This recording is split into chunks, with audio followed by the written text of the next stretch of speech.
正是夫类何处一得假面容一枝，结此忠肝义胆，方能血色鸟千秋。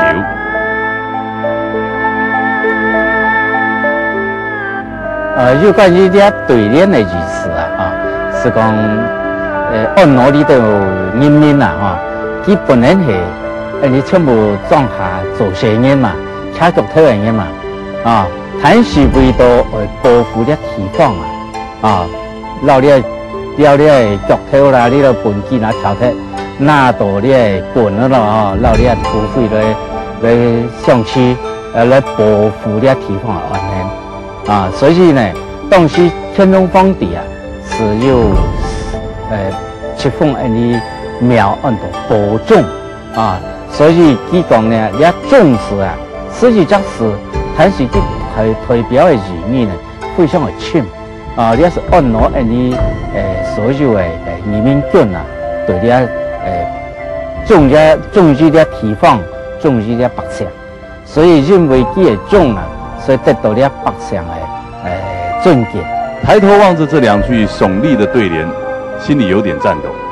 像是在告诉着我们，客家祖先们曾经有着一场可歌可泣、誓死捍卫家园的陈年往事，而那是属于客家文化中不容被遗忘的历史信仰，依稀记得那是从阿公口中流传下来的。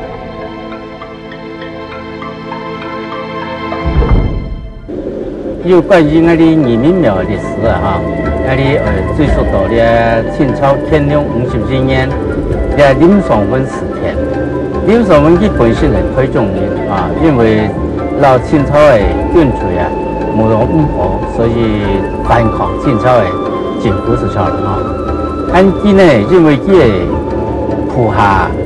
佢本來兩路，一路是到南浦，從彰化打下一路向北浦上來，因為佢嘅軍隊唔係講有訓練過，所以南浦你打到那位是搶到那位，完全搶了北上去。而且北上呢，為了自家吃飽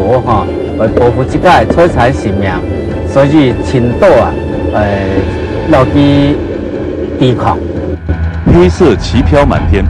憑借着誓死捍衛鄉土、打死不退的信念，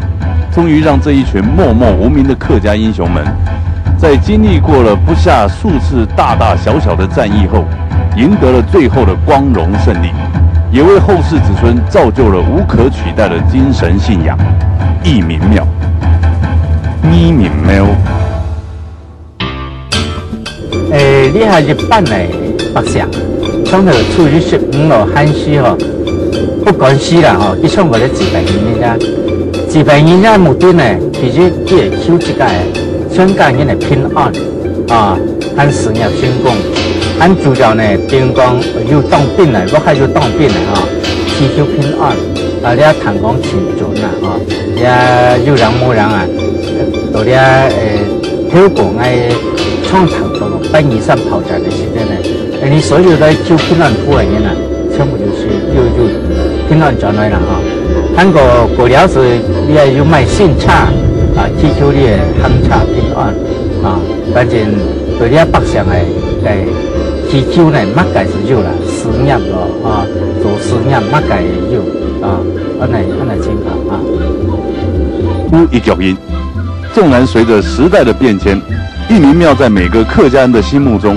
所代表的精神地位，卻不會因此有了任何的改變。